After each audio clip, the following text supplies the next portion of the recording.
இன்னைக்கு களத்துல தனியா நின்னு இந்த 2 வருஷத்துல முதன்மை சக்தியா வளர்ந்து 30% தாண்டி இன்னைக்கு மக்கள் ஆதரவை பெற்றிருக்கிற நமக்கு அனுபவம் இல்லையா?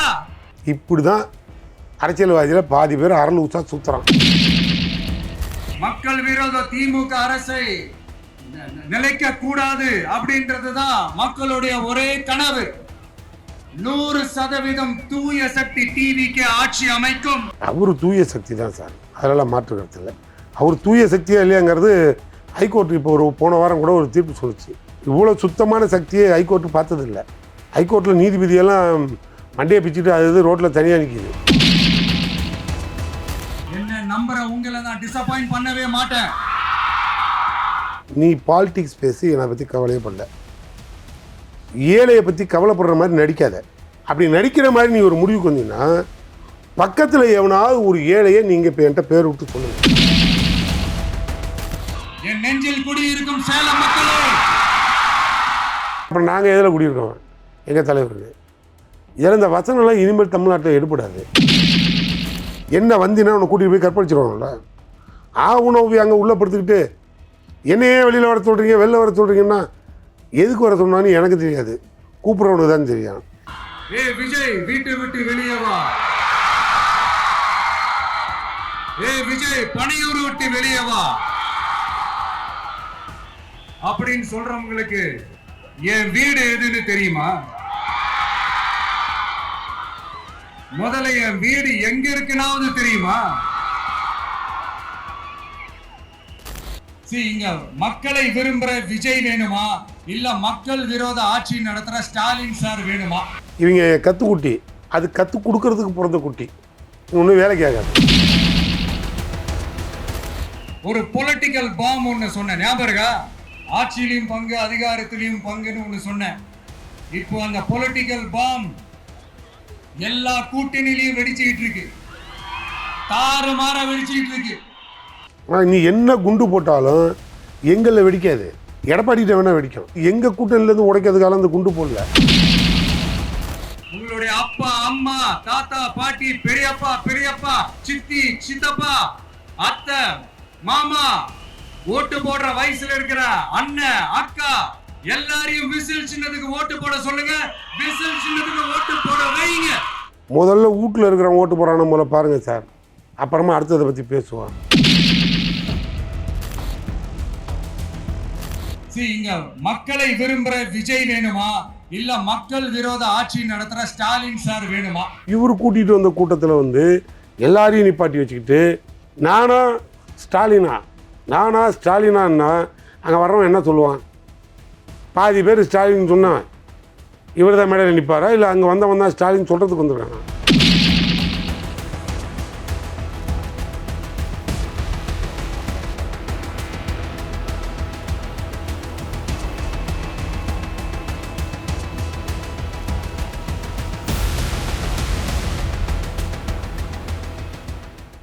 தமிழா பார்வையாளர்களுக்கு வணக்கம். திமுக செய்தி தொடர்பாளர் வழக்கறிஞர் சூர்யா வெற்றிகொண்டான் அவர்கள் நம்முடன் இருக்கிறார், அவருடன் பேசலாம். வணக்கம் சார். வணக்கம் சார். இன்னைக்கு காலையிலேருந்து அந்த 5000 ரூபாய்ங்கிறது ஒரு பெரும் பரபரப்பாக இருக்குது. திடீர்னு இரவாக மிக ரகசியமாக வைத்து ஸ்டாலின் ஒரு சம்பவம் செஞ்சிட்டார் அப்படின்னு சமூக வலைதளங்கள்லாம் பேசுபொருளாக இருக்குது. ஏன் இப்படி ஒரு ரகசியமாக வச்சு அதுவும் அதிகாலையில் இந்த பணம் போட வந்தது? ஒன்றும் ரகசியம் இல்லையே சார், ரகசியமாக கொடுக்கறதுக்கு ஒன்றும் விஷயம் இல்லையே.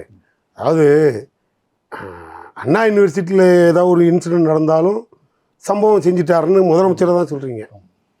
அத்தனை மகளிர்களுக்கும் அவங்க உரிமை தொகையை எடுத்து அவங்களுக்கு 3000 ரூபாய் இன்னும் ஒரு 3 மாதம் இருக்குது, எலெக்ஷன் வருது, அட்வான்ஸாக இப்போ ஒரு சுப்ரீம் கோர்ட்டில் ஒரு பிஜேபி எம்பி கேஸ் ஒன்று போட்டிருக்காரு. எங்கே இந்த ஃபண்டு நிறுத்திடுவாங்களோன்ற பயத்தில் கொடுத்த வாக்குறுதி தவறிடக்கூடாதுங்கிறதுனால 3 மாதத்துக்கு சேர்த்து 3000 ரூபா கொடுறாரு. கோடை காலத்துக்காக ஒரு 2000 ரூபா எக்ஸ்ட்ரா போடுறாரு.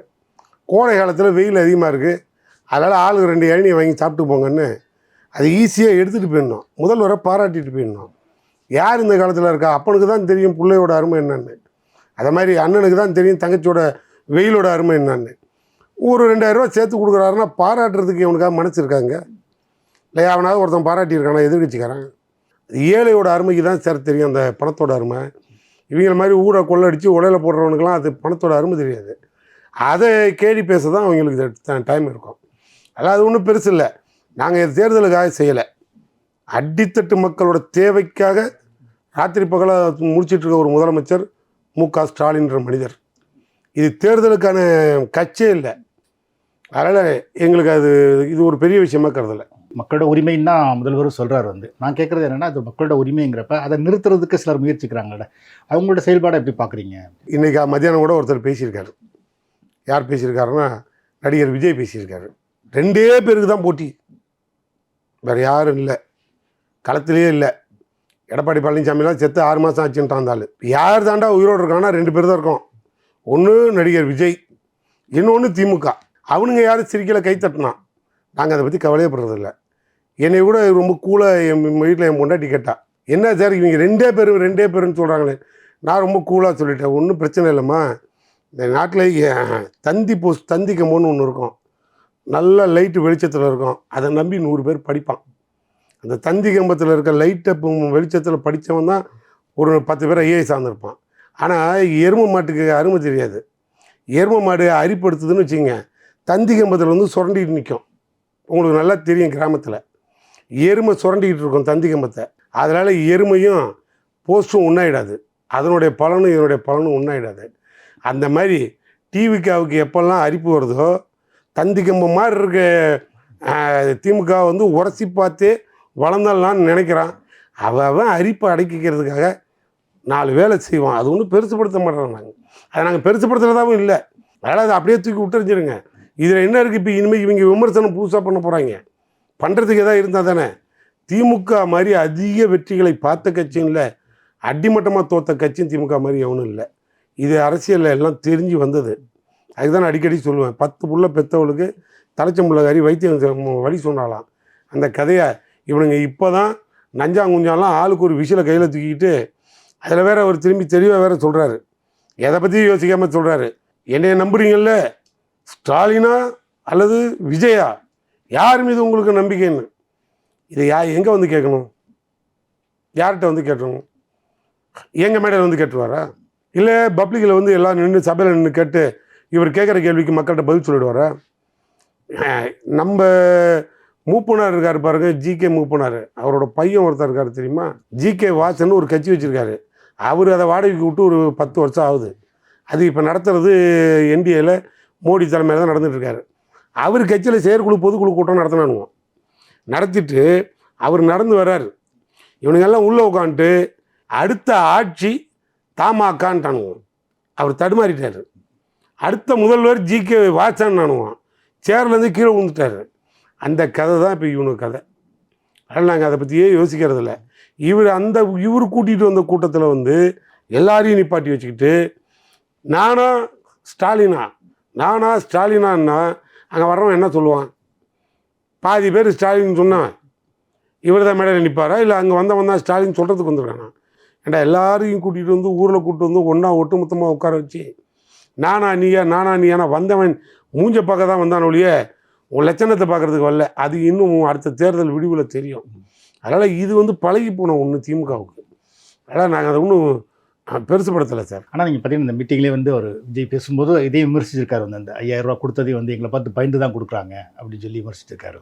அதை தாண்டி இன்னொன்று சொல்லியிருக்காரு, கொடுக்குறதெல்லாம் உங்களோட பணம் தான், அதில் எல்லாத்தையும் வாங்கிக்கோங்க, வரவங்க காதில் விசில வச்சு ஊதிருங்க அப்படின்னு இருக்காரு. அது எவ்வளோ நக்கல் நையாண்டியோட இருக்குது. நான் என்ன திரும்பி அதே விஜய்கிட்ட கேட்குறேன், நீங்கள் ஒன்றும் வேண்டாம். இப்போ அவர் ரொம்ப அழகாக சொல்கிறார், நிதிக்காக நாங்கள் கவலைப்பட்டதே கிடையாது, அதனால் நான் எந்த நிதியும் இதை மாதிரி கொடுத்து மக்களை ஏமாற்ற மாட்டேன்னாரு. இப்போ அவர் துணிச்சலை சொல்லுங்கள், தமிழ்நாட்டுக்கு நான் முதலமைச்சர் ஆகிட்டா முதல் வருடம் என் சொந்த பணத்தில் பட்ஜெட் தாக்கல் பண்ணுவேன்னு சொல்லுங்கள் பார்ப்போம். சொல்லுங்கள், இவர் அரசியல்வாதியை நம்ம ஏற்றுக்குவோம். நீ பாலிடிக்ஸ் பேசி என்னை பற்றி கவலையே படல, ஏழையை பற்றி கவலைப்படுற மாதிரி நடிக்காத. அப்படி நடிக்கிற மாதிரி நீ ஒரு முடிவுக்கு வந்தீங்கன்னா பக்கத்தில் எவனாவது ஒரு ஏழையை நீங்கள் இப்போ என்கிட்ட பேர் விட்டு சொல்லுங்கள். நீங்கள் ஒரு ரிப்போர்ட்டர் தானே, குறைஞ்சது எனக்கு தெரிஞ்சு ஒரு 25 வருஷம் சர்வீஸ் பண்ணியிருக்கீங்கள. எங்கே பேரறிஞர் அண்ணா காரில் எத்தனை ஏழை வண்டியில் உட்காந்துருந்தார், பெரியார் கூட எவ்வளோ பேர் இருந்தான், கலைஞர் கூட எவ்வளோ பேர் இருந்தார். இன்றைக்கி இருக்க எங்கள் கட்சி மாவட்ட செயலாளர் வண்டியில் கூட எத்தனை பேர் படிக்கட்டை தொங்கிட்டு போயிட்டுருக்கான். அது உணர்வின் அடிப்படையாக தொங்குறது. அவன் உரிமையை நிலைநாட்ட அடுத்த தலைமுறையை பாதுகாக்கிறதுக்கு தூங்கிட்டு போவான்னு வச்சுக்குவான். விஜய் கூட இருக்க எவனாவது ஒரு ஏழையை காட்டுங்க. நீங்கள் நானும் அரசியல் அப்புறம் பேசுவோம். 10 பணக்காரனை கூட வச்சுக்கிட்டு பாலிடிக்ஸ் பண்ணுறதுக்கு நீ எல்லாம் வந்துட்டா உன்னையெல்லாம் ஒரு அரசியல்வாதின்னு எடை போட்டு நான் பதில் சொல்கிற இடத்துல நான் இல்லை. இந்த 5000 கொடுத்ததை பற்றி விஜய் மட்டும் இல்லாமல் பல எதிர்க்கட்சிகளும் விமர்சிச்சுட்டாங்க. எதிர்க்கட்சிக்காரங்களுக்கு என்ன ஒரு அச்சம் வந்துருச்சு. என்ன அச்சம் வந்துருச்சு? எங்கடா இனிமேல் இந்த எலெக்ஷனுக்காக அங்கே பீகாரில் ஒரு 10,000 ரூபா பிஜேபி கொடுத்தான். ஞாபகம் இருக்கா உங்களுக்கு? 10,000 ரூபா ஏன் எப்படி கொடுத்தான்னு உங்களுக்கு தெரியுமா? 10,000 ரூபாயை கொடுத்துட்டு தொழில் முனைவோருன்னு சொல்லிட்டு 10,000 ரூபாயை கொடுத்து சுய உதவிக்குழுன்னு சொல்லி கொடுத்துட்டு ஓட்டை வாங்கிட்டான். இப்போ எலெக்ஷன் முடிஞ்சிருச்சு, ஜெயிச்சிட்டான். அந்த 10,000 ரூபா எங்கடான்னு சொல்லி எல்லா பள்ளியும் லோனை விட்டு மேனேஜரை விட்டு ஓனவனெல்லாம் பிடிச்சிக்கிட்டு இருக்கான். அதான் காலில் உளுந்து காலை வாடுற கதை. இங்கே ஒரு எடப்பாடி இல்லை, அங்கே ஊர் முழுக்க எடப்பாடியாக இருக்கான் பீகாரில். அவன் மக்கள் ஏமாத்தினா நரோட்டுக்கு வந்துட்டான். இப்போ நம்ம முதல்வர் அதை மாதிரி எதாவது பண்ணோமா? அவன் வைத்தறிச்சல் இதுதான். இப்போ நாங்கள்லாம் தெளிவாக சொல்லிட்டோம்ல, கோடை சீசனுக்காக 2,000 ரூபா கொடுத்துட்டோன்னோம். இனி சுப்ரீம் கோர்ட்டே நினைத்தாலும் இனிமேல் எதையும் பின்வாங்க முடியாது. அது முடிஞ்சு போச்சு. வழி இல்லை, வைத்தறியுது. அதனால் இவன் கொரோனா காலத்தில் சாகிற கண்டிஷனில் இருக்கும்போது கூட ஒரு 3,000 ரூபா கொடுக்க மாட்டேன்ட்டார். யார்? எடப்பாடி. நாங்கள் தேர்தல் வாக்குறுதியாக கொடுத்து இதே தலைவர் தான் 4,000 ரூபா கொடுத்தாரு. இன்னைக்கு எதை பற்றியும் கவலைப்படல, 5,000 ரூபா கொடுத்துட்டோம். இப்போ அவனுக்கு மைத்து வலி வந்துருச்சு. எடப்பாடி பழனிசாமி ஏற்கனவே இப்போ திரும்பி ஒரு வசனம் பேசினார். 2,000 ரூபாய் நாங்கள் தேர்தல் வாக்குறுதி கொடுக்குறோம், ஆட்சிக்கு வந்தோன்னே 2,000 ரூபா கொடுக்குறேன்டாரு. வந்தால் தானே கொடுப்பேன். எடப்பாடியை நம்பி அந்த கட்சியிலே இவனும் இல்லை. இந்தாலும் எப்படா நம்புறதுன்னு நம்பி வந்த சசிகலாவே நடுரோட்டில் நிற்கிது. அதனால் இந்த ஆள் 2,000 இல்லை 20,000 கொடுக்குறேன்னு சொன்னாலும் எவனும் நம்ப ரெடியா இல்லை. ஆனால் நாங்கள் அதை பற்றி யோசிக்கலை. இப்போ 2,000 ரூபாய் கோடைக்காக கொடுத்துட்டு இந்த உதவித்தொகை உரிமை தொகை ஆட்சி வந்தவுடன் 2,000 ரூபாய் மாதம் தொடரும்ட்டார். அப்போ அவங்களுக்கு வைத்தறியமாக எரியாதா? அவர் இனிமேல் மக்கள் நம்பி எடப்பாடியை உட்கார வச்சு கொடுப்பானான்னு வேடிக்கை பார்த்து நிற்கிற நிலைமை மாறி போகிற போக்கில் அப்படி நடந்து போகிற திசையிலேயே 2,000 ரூபாய் சேர்த்து விட்டுட்டு இது கண்டினியூ ஆகுன்ட்டு வந்துட்டார். இதான் கலைஞர் புள்ள. இவங்க கற்றுக்குட்டி, அது கற்றுக் கொடுக்கறதுக்கு பிறந்த குட்டி, ஒன்றும் வேலைக்கு ஆகாது. இது எலெக்ஷனில் என்ன விதமான ஒரு விளைவை ஏற்படுத்தும்னு நினைக்கிறீங்க? கொஞ்சம் பொறுத்திருந்து பாருங்கள். இப்போ நாங்கள் தெளிவாக ஒன்று சொல்லுவோம், 200 தொகுதின்னு சொல்லியிருந்தோம். இப்போ மீசியை முறுக்கிவிட்டு 234 தொகுதியும் திமுகன்றோம். அதனால் ஒன்றும் யோசிக்க தேவையில்லை. 234 திமுக ஜெயிக்கும், 40க்கு 40 பார்லிமெண்ட் ஜெயித்தோம். இப்போ 234 தொகுதியும் திமுக ஜெயிக்கும். வேணா எலெக்ஷன் கமிஷனில் கொடுத்து 110 தொகுதி சேர்த்திங்கன்னா அதையும் ஜெயிச்சிருவோம். அப்போ நீங்கள் விஜய் பற்றி சொன்னீங்க, வந்தவர் தவேக்காக்கும் திமுகவுக்கும் தான் போட்டின்னு தொடர்ந்து சொல்லிட்டு இருக்காரு அப்படின்னு சொல்லி. விஜய் அந்த அளவுக்கு அவங்களுக்கு வளர்ந்துருக்காங்கன்னு நினைக்கிறீங்களா? அதை நீங்கள் தான் முடிவு சொல்லணும். மூத்த பத்திரிகையாளர்கள்லாம் எங்கே வளர்ந்தாருன்னு தான் எனக்கும் தெரியல. அதனால் அவரோட வளர்ச்சி என்னன்னு எங்களுக்கு இது வரைக்கும் தெரியல. படம் ஓடிச்சுன்னா ப்ரொடியூசருக்கு பாயாசம் வாங்கி கொடுத்தாரு, ஓடலைன்னா பாய்சன் வாங்கி கொடுத்தாரு. அதனால் நாங்கள் அதுக்கு மேலே அவரை பற்றி ஒன்றும் எங்களுக்கு தெரியாது. உங்களுக்கு எதாவது தெரியுமா விஜயை பற்றி? ஒருவேளை மொழி போரில் கலந்துக்கிட்டு நீங்கள் எதாவது என்றைக்கா போய் பேட்டி கீட்டி எடுத்தது உண்டா? இல்லை சட்டை எரிப்பு போராட்டத்தில் கலந்து ஏதாவது சட்டை கிட்டையை கிழிச்ச வரலாறு உண்டா? எந்த வரலாறாவது விஜய்க்கு இருக்கா? முதல்ல அப்படியெல்லாம் பேசி சொன்னீங்கன்னு வச்சுக்கோங்க, நம்ம அதுக்கு தகுந்த மாதிரி விளக்கம் சொல்லலாம். நான் தான் அந்த ஆளுக்கு ஒரு அளவும் தெரிலன்றனே. இப்போ தான் ஏதோ கூட ஒரு 10 பணக்காரனுக்கு இழுத்துட்டு ஒரு படம் எடுத்துக்கிட்டு இருக்கானுங்க. ஒரு ஷூட்டிங் போயிட்டுருக்கு. அது கட் அவுட் வச்சுருக்கானுங்க. அதில் 10 பேர் ஏறி பால் ஊற்றிக்கிட்டு இருக்கான். எலெக்ஷன் முடிஞ்சுதுன்னு வச்சுக்கோங்க, பால் ஊற்றுறதுக்கு போல் இனிமேல் பால் டாயில் ஊற்றி கொண்டுடுவானுங்க. அதோட முடிஞ்சு போச்சு. படம் சேராது. அப்போ ஒரு 6 மாதத்துக்கு ஒரு வருஷத்துக்கு ஒரு தாட்டி படம் ரிலீஸும் போது என்ன பரபரப்பு இருக்குமோ அந்த மாதிரி இப்போ ஒரு விஜய்ங்கிற ஒரு படம் ரிலீஸு பரபரப்பு. படம் ஃபெயிலியர் ஆகிடுச்சுன்னா பக்கத்து வீட்டுக்காரனே இருக்க மாட்டான். அது ஒன்றும் பெருசுப்படுத்த தேவையில்லை, அதை விடுங்க. அது ஒரு ஷூட்டிங் கம்பெனி. அன்னைக்கு சேலத்தில் பேசும்போது கூட திரும்பவும் அந்த தூய சக்தி தீய சக்தின்னு பேசியிருக்காரு. டிஎம்கே தீய சக்தி, தவேக தூய சக்தி அப்படின்னு சொல்கிறாரு. அவர் தூய சக்தி தான் சார், அதெல்லாம் மாற்று கருத்து இல்லை. அவர் தூய சக்தியாக இல்லையாங்கிறது ஹைகோர்ட்டு இப்போ போன வாரம் கூட ஒரு தீர்ப்பு சொல்லிச்சு. இவ்வளோ சுத்தமான சக்தியை ஹைகோர்ட்டு பார்த்ததில்லை. ஹைகோர்ட்டில் நீதிபதியெல்லாம் மண்டையை பிச்சுட்டு அது ரோட்டில் தனியாக நிற்கிது. என்னடான்னா, இத்தனை கோடி வரியை ஏமாற்றிட்டு அந்த வரி ஏய்ப்புக்கு பணம் கட்டினதை நீங்கள் முறைகேடுன்னு நீங்கள் சொன்னது தப்பு, அதனால் அதை மட்டும் டெலீட் பண்ணுங்கன்னு ஒரு அஃபிடவிட் ஃபைல் பண்ணார். ஸோ ஹைகோர்ட்டு பார்த்தது எதை பற்றியும் கவலைப்படாமல் யூ ஆர் ஃப்ராடுன்னு ஒரு ஜட்ஜ்மெண்ட்டை கொடுத்து தூக்கி ரோட்டில் போட்டான். இப்போ தெரிஞ்சு போச்சா? நான் ஃப்ராடுன்னு சொன்னால் பேசுவீங்க, ஹைகோர்ட்டே நீ ஃப்ராடுன்னு சொல்லி தூக்கி போட்டுருச்சு. அப்போ இதுக்கு என்ன அர்த்தம்? இப்போ நான் சொல்கிறேன் அது ஜோசப் விஜய் இல்லை, ஃப்ராடு விஜய்ன்னு போட்டுக்கோங்க, எனக்கு என்ன இருக்குது? நான் சொன்னதை விட ஹைகோர்ட்டு சொன்னிச்சு, அதான் அர்த்தம். அதை பூசி முழுகிறானுங்க, அதை தப்பிக்கிறதுக்கு வழி தர்றானுங்க, மக்கள் மனதில் அதை மறைக்கிறதுக்கான முயற்சி பண்ணுறானுங்க. அவனும் அங்கே போய் நின்றுட்டு எல்லாம் என் நெஞ்சில் குடியிருக்கும் மக்களை என்ன பண்ண, நாங்கள் எதில் குடியிருக்கோம் எங்கள் தலைவருக்கு. இதில் இந்த வசனம்லாம் இனிமேல் தமிழ்நாட்டில் எடுப்படாது. நாங்கள் எல்லா வசனத்தையும் பார்த்துட்டோம். இனிமேல் அது ஃபெயிலியர் படம். நீங்கள் சொன்ன மாதிரி நிறைய வசனங்களை பார்த்துருக்கீங்க. குறிப்பாக எம்ஜிஆரோட வசனங்களை அவர் நிறைய எடுத்துக்கிறார். அதில் ஒன்று இன்னைக்கு என்ன சொல்கிறார், நீதி கேட்டு வந்திருக்கிறேன், எனக்கு ஒரு நீதி மற்றவங்களுக்கு ஒரு நீதியாக இருக்குது அப்படின்னு சொல்கிறார். அதுவும் எம்ஜிஆரோட வசனம் தான். எப்படி பார்க்குறீங்க? அவரும் நீதி கேட்டு போல, அவரும் நிதி பிரச்சனையில் தான் வெளில போனார். நல்ல உதாரணம் கம்பேரிசன். அவரும் நிதி பிரச்சனையில் தான் வெளில போனார். இந்த ஆள் நிதி பிரச்சனையில் தான் உள்ளே போகிறதுக்கு வெயிட்டிங் லிஸ்ட்டில் இருக்கார். இப்போ விஜயோட அரசியலே எனக்கு என்ன புரிதல்னா, இந்த ஆள் எவ்வளோ ஒரு 4 பேர் மிரட்டியிருக்கான். ஏகபோகமாக பண வசதியெல்லாம் இருக்கும்னு இவர் ஏற்கனவே வேறு ஜோசப் விஜய் மைனாரிட்டி பார்த்தான். பிஜேபிக்காரன் கூப்பிட்டு இவரை விரட்டில் வழி இல்லாமல் இருக்கிறதெல்லாம் பிடுங்கிடுவானுங்களோன்னு எடப்பாடி எப்படி சீசனுக்கு தகுந்த மாதிரி போய் பிஜேபியில் சரண்டர் ஆகிறாரோ, இவரும் அந்த மாதிரி இப்போ ஒரு முடிவோடு எந்த ஒன்றுலையாவது மாநில உரிமையை பற்றி விஜய் பேசியிருக்காரா? தெரியாது. இவர் திமுகவை பற்றி சொல்கிறாரு, நான் சொந்த நலனுக்காக திமுக போராடுகிறதுன்னு. மாற்று கருத்து கிடையாது. ஏன்னா இங்கே தமிழ்நாட்டில் இருக்கவன் எல்லாம் திமுகவுக்கு சொந்தக்காரன். அதனால் அவன் சொந்தக்காரனை ஏற்று சொந்தக்காரனுக்காக உரிமைக்கு போராடுறான். நான் கேட்குறேன், உன்னையை கேட்குறேனே, உன்னோட மக்கள் அந்த கிறிஸ்தவ மக்கள் அவங்க உரிமைக்காக நீ என்னைக்காவது அமித்ஷாவை ஏற்று போர் தொடுத்துருக்கன்னு எனக்கு சொல்லு. இந்த மதவெறிக்கு நீ முற்றுப்புள்ளி வச்சுருக்கேன்னு உன்னால் இப்போ பேச முடியும்னு சொல்லு. இந்த இடம் யாரை ஏமாத்துகிற வேலை, ஊரை ஏமாத்துகிற வேலை. எல்லா கிறிஸ்டினையும் எல்லாத்தையும் தூக்கி நம்ம பார்த்துருவோம்னு நினச்சா இவர் கிறிஸ்டினுங்கிறதுனால என்ன ட்ரம்ப்பாக இவருக்கு ஓட்டு போடுவார்? இல்லை அமெரிக்காவிலேருந்து ட்ரம்ப் ஆளை அனுப்பி ஓட்டு போட்டுருவாரா? முதல்ல இங்கே இருக்கிற கிறிஸ்தவ மக்களே அவரை நம்ப ரெடியாக இல்லை. அவங்களே ஓப்பனில் கேட்குறாங்கல்ல, எங்களுக்கான பாதுகாப்பான பிறப்பிடம் திமுக, சிறுபான்மையோட பிறப்பிடம் திமுக. அதனால் அதை எதிர்த்து நீ போராடுறன்னு சொன்னால் அப்போ எங்களை அழிக்க நினைக்கிற பிஜேபியை நீ ஏண்டா எதுக்கலைங்கிறதான் ஒரு கேள்வி. இந்த கேள்விக்கு விஜய்கிட்ட ஒரு பதில் இருக்குன்னு சொல்லுங்கள், அப்புறம் பார்ப்போம். நீ உனக்கு கட் அவுட்டுக்கு பால் ஊற்றணும் செத்தாலே பாடியை நீ பார்க்க மாட்ட, பாடி தான் உன்னே பார்க்கும். அந்த கண்டிஷனில் உன் கதை ஓடுது பனையூரில். அப்புறம் என்ன இருக்குது? இதில் வேறு வசனம் பேசுகிறாரு, உன்னா பனையூரிலேருந்து வெளியே வா, பனையூர்லேருந்து வெளில வேணா, நீ என்ன? நான் தான் இப்போ திரும்பி கேட்குறேன், நீ வயசுக்கு எத்தனை நாள் ஆகுதுன்னு.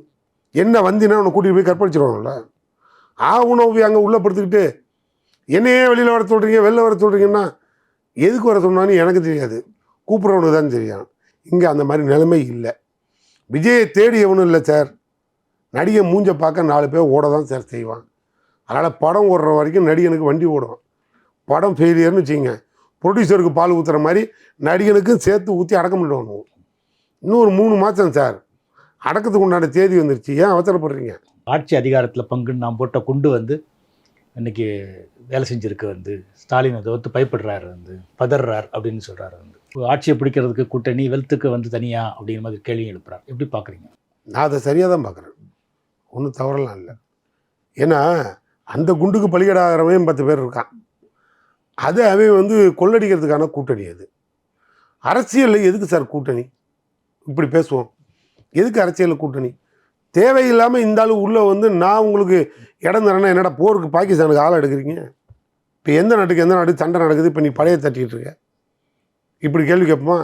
படையை திரட்ட போன அந்த ஆளே ஆளை காணான்னு இங்கே தேடிக்கிட்டு இருக்கோம். இப்போ நீ எந்த நாட்டில் படையெடுக்கிறதுக்காக ஆள் தேடிக்கிட்டு இருக்க? இங்கே இது அரசியல் சார். ஏன்னா அடித்தட்டு மக்களோட நாடி நரம்பை பிடிச்சி பார்த்துட்டு அவன் தேவையை பூர்த்தி பண்ண என்னைக்காவது சாக்கடையில் தண்ணி வரலன்னு ஒரு கவுன்சிலர் வேலையை விஜய் பார்த்துருக்காருன்னு சொல்லுங்கள். அவனை மதித்து நான் பதில் சொல்ல ரெடியாக இருக்கேன். அந்த ஆளுக்கு கவுன்சிலருக்கு ஸ்பெல்லிங் கூட தெரியாது, அப்படி ஒரு போஸ்ட் இருக்கானே அந்த ஆளுக்கு தெரியாது. இப்படிப்பட்ட ஒரு அரசியல்வாதியை பிடிச்சிட்டு உட்காந்துக்கிட்டு இவர் ரொம்ப தெளிவாக நான் அதை இப்படி இருக்கேன் அப்படி இருக்கேன், என்ன தேவைக்காக நான் உள்ளே வரேன் அப்படின்னு திரும்பி இதே வசனத்தை மறுபடியும் கொண்டு வந்தீங்கன்னா நான் மறுபடியும் பின்னோக்கி போக தான் தோணும். அதனால் இதில் அரசியலுக்கெல்லாம் வேலை இல்லை. அவரை பொறுத்த மட்டில் இது கொள்ளடிக்கிறதுக்காக ஒரு கூட்டணி வேணுங்கிறதுனால ஆட்சியில் பங்கு தரேன், எல்லா பேரும் என்னை முதலமைச்சர் ஆக்கியிருக்குன்னு அர்த்தம். இப்போ நான் திரும்பி கேட்குறேன், கொள்கைக்காக கூட்டணின்னு சொன்னால் கொள்கைன்னு ஒன்று இருக்கும். எங்கள் கட்சியில் இருக்க அத்தனைக்கும் கொள்கை இருக்குது. இந்த கொள்கையை பிடிக்கலன்னு முடிவு பண்ணிட்டா அந்த பாசிசம்னு ஒன்று எதிர்த்து இருக்கோம். அதை எதிர்த்து தான் நாங்கள் இங்கே போராடிக்கிட்டு இருக்கோம். நாங்கள் தெளிவாக இருக்கமே, எங்கள் கொள்கையை ஏற்றுக்கிறவன் உள்ளவா, கொள்கை பிடிக்காதவன் அப்படியே போயிட்டே இரு. கூட்டணி ஆட்சிங்கிறதே இல்லை, அது எங்கள் கொள்கையிலே இல்லை. ஆனால் நீ என்ன குண்டு போட்டாலும் எங்களில் வெடிக்காது, எடப்பாடிகிட்ட வேணால் வெடிக்கும். அந்த ஆள் எங்கள் கூட்டணியிலேருந்து உடைக்கிறதுக்காக அந்த குண்டு போடல, அவனு கூட்டணியிலேருந்து ஒரு 4 பேரை பிடிக்கலான்னு போடுறாரு. ஏன்னா அங்கே தான் ஆளுக்கு ஒருத்தன் 6 மாதத்துக்கு ஒரு கட்சியை லீஸு கூட்டுட்டு ஊர் ஊராக சுற்றுறானுவோம். அதுக்காக இப்போ டிடிவி இருந்தார், அவர் படாருன்னு இந்த பக்கம் வரலாமா அந்த பக்கம் போகலாமான்னு இருந்தார். இப்போ பிரேமலதா இருக்குது, எந்த பக்கம் உழுவுறதுன்னு தெரியாமல் தவிச்சிட்டு இருக்கு.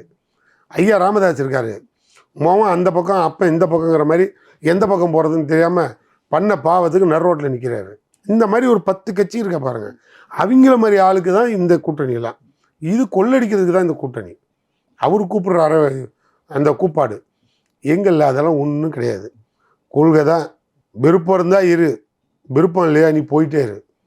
எங்கள் தலைவர் காண்டேகர் மாதிரி, நீ வந்தால் உன்னோடு, வரலையா நான் தனியாக, நீ எதிர்த்தா உன்னையும் எதிர்த்து.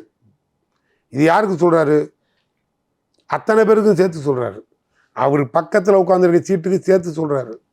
அதான் அர்த்தம். காங்கிரஸ் தான் வந்து இந்த கூட்டணியில் கூட்டாட்சி படாரும் காங்கிரஸுக்கு இழுத்துட்டு போய் என்னை கம்பெனியில் விடுறீங்களா? இது நியாயமா? இல்லை, முதல்வர் கேட்குற கேள்வி. ஏற்கனவே காங்கிரஸ் சைக்கிளில் தான் போய்கிட்டு இருக்கு. எந்த சைக்கிளில் போகிறதுன்னு தெரியாமல் முடிச்சுட்டு இருக்கோம். இப்போ தமிழ்நாடு சைக்கிளில் போகிறதா இல்லை சைக்கிள்லேயே டெல்லி போகிறதா, இதான் அங்கே சர்ச்சை ஓடுது. அதனால் நாங்கள் என்ன சொல்கிறோம், எது பேசினாலும் நாங்கள் ஃப்ளைட்லேயும் ட்ரெயின்லேயும் போய் டெல்லியில் பேசுகிறோம். நீ ஏன் சைக்கிள் ஓட்டிகிட்டு இருக்கவன் எங்கிட்ட சண்டைக்கு வரேன்னு தான் எங்கள் கேள்வியே. இப்போ உங்களுக்கு புரிஞ்சுருக்கோம். அதனால் இந்த சைக்கிளில் ஓட்டிகிட்டு சண்டை போடுறவனெல்லாம் நாங்கள் மதித்து பதில் சொல்கிற இடத்துல இல்லை. அதனால் நாங்கள் அதை பற்றி கவலைப்படல. ஆனாலப்பட்ட பிஜேபியே 2ஆக இருக்குது. எடப்பாடியே அங்கே என்னடா பிஜேபி நம்பி போனோமே நரோட்டுக்கு வந்துடுவோமான அந்தாலே பயந்துதான் படுத்துருக்கான். காரணம் என்னென்னா அங்கே பிஜேபி 2 பிஜேபியாக இருக்குது. என்ன பிஜேபின்னு உங்களுக்கு தெரியுமா?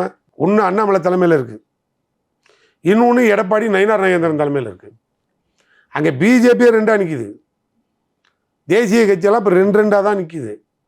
2ம் கெட்டானா நிற்கிது. உடனே காங்கிரஸ் சொல்கிறேன்னு நம்மளை விட்டுறாதீங்க, விட்டாலும் கவலை இல்லை. எங்களோட இருக்க கம்பெனி தெளிவாக இருக்குது.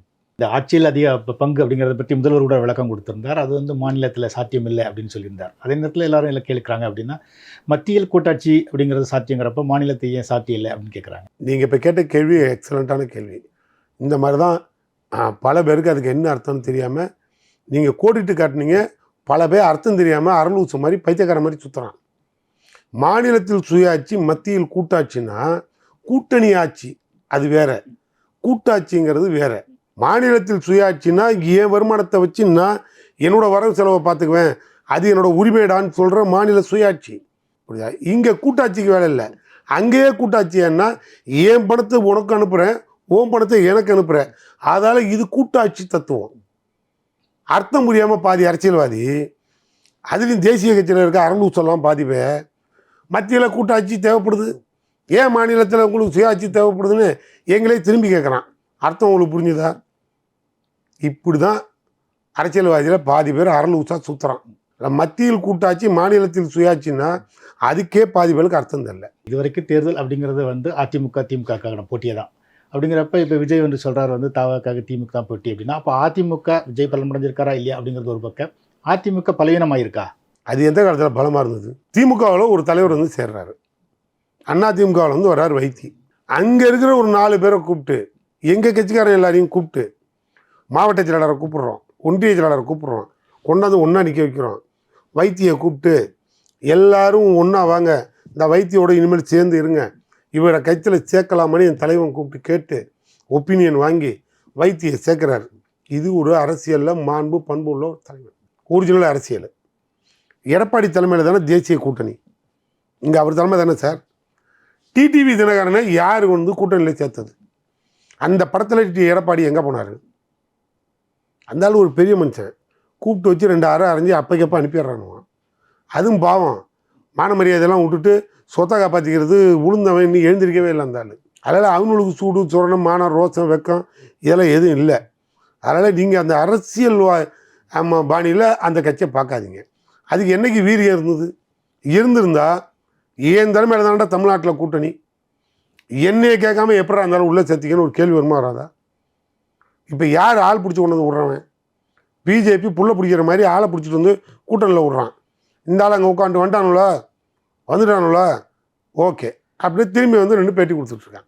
இது ஒரு அரசியல் கட்சியா சார்? எடப்பாடி நிலைமை அங்கே என்னைக்கு அந்த ஆள் வேட்டி அவன் உருவான்னு தெரியாமல், எந்த வேட்டி கட்டுறோன்னு தெரியாமல், கட்டினது அதிமுக வேட்டியா அல்லது பிஜேபி வேட்டியான்னு தெரியாமல் எழுந்திரிச்சு தொண்டம் பார்த்து சொன்னதுக்கப்புறம் தான் நம்புகிறான். அதனால் அது விட்டுருங்க, அது ஒன்றும் அது முடிஞ்சு போன கதை. அதனால் ரெண்டே கட்சி தான் தமிழக முதல்வர் சொன்னது மாதிரி, ஒன்று தமிழனை தமிழன் ஆள்றதா, இல்லை என்டிஏ கூட்டணியில் இருக்க இந்திக்காரன் ஆள்றதாங்கிறதான் பிரச்சனை. இப்போ இதுதான் தலைப்பு. எங்களோட போராட்டம் அதை நோக்கி, அவனோட போராட்டம் அது கிடையாது. அவன் எல்லாத்தையும் கொண்டு போய் அடைக்கலம் பண்ணிவிட்டு அடமானம் வச்சுட்டு லீஸுக்கு விட்டுட்டு சரண்டர் ஆகி மொத்த கதையை முடிச்சுட்டாங்க. இனிமேல் அது அடக்கம் பண்ணப்பட்ட பாடி, இனிமேல் அது என்டிஏலேருந்து தூக்குறது ரொம்ப சிரமம். அதில் ரெண்டே பிரச்சனை தான். ஒன்று தமிழர்களோட மான பிரச்சனை, இல்லை வாழ்வாதார பிரச்சனை, அடுத்த கட்ட தமிழனோட வளர்ச்சி பிரச்சனை. அவங்களுக்கு அது கிடையாது. இந்தி வர்றதா, இந்திக்காரன் ஆள்றதா, இந்தியாவை இந்துத்துவாவாக மாற்றுறதா, இந்த ரெண்டுக்கும் உள்ள வேறுபாடு 100 நாள் நீங்கள் இந்த வீடியோவை போட்டு காட்டினாலும் சத்தியமாக எடப்பாடிக்கு புரியாது. காங்கிரஸ் கூட்டணி பற்றி கூட பேசிட்டு இருந்தோம் சார். அதில் வந்து அந்த ஆட்சியில் பங்கெண்ட விவகாரங்கள்லாம் வந்து ஓரளவுக்கு பேசி ராகுல் காந்தி முதல்வர்லாம் பேசி அந்த பிரச்சனை முடிஞ்சிச்சுன்னா கூட, இப்போ திருச்சி வேலுசாமி அதை தொடர்ந்து அதை பற்றி பேசிகிட்டு இருக்காரு, மாணிக் தாகூர் அதை பற்றி பேசுகிறாரு. இது வந்து எலெக்ஷனை பாதிக்காதா? வந்து தொண்டர்கள் வேலை செய்கிறதுல வந்து ஒரு அவங்களோட ஆசை என்ன சார்? ஆட்சியில் பங்கு வேணும், அவ்வளோதானே சார். இப்போ ஆட்சியில் பங்கு வேணுன்னா என்ன செய்யணும்? கூட்டணி மந்திரி சபையில் இடம் கொடுக்கணும். இதானே உங்கள் கோரிக்கை? கொடுத்துருவோம் சார், கொடுத்துருவோம். அதே மாதிரி 2 முறை தமிழ்நாட்டில் வந்து இந்தியாவை ஆள்ற ஒரே தகுதி ராகுல் காந்திக்கு தான் உண்டுன்னு அறிமுகப்படுத்திய தலைவன் தமிழ்நாடு முதலமைச்சர் மு.க. ஸ்டாலின்ற மனிதன். இங்கே ஆட்சியில் பங்கு கேட்குறீங்கள, அதே மாதிரி முப்படையும் கட்டி ஆள்ற மூளை பலம் உள்ள ஒரு மனிதன் மு.க. ஸ்டாலின். அடுத்த பிரதமர் மு.க. ஸ்டாலின்னு காங்கிரஸ்காரனை சொல்லுங்கள் சார். நான் தமிழ்நாடு அரசில் பங்கு வாங்கி தந்துடுறேன், நான் என் முதலமைச்சர்கிட்ட உட்காந்து பேசி பரவாயில்லைங்க ஒரு 4 மந்திரியை கொடுங்கன்னு பேசிடுவோம். இந்தியாவை கொடுக்க சொல்லுங்கள் சார் தமிழ்நாடு முதலமைச்சர்கிட்ட. காங்கிரஸை முன்மொழியை சொல்லுங்கள், நான் வழிமொழியை ரெடி சார். நன்றி சார்.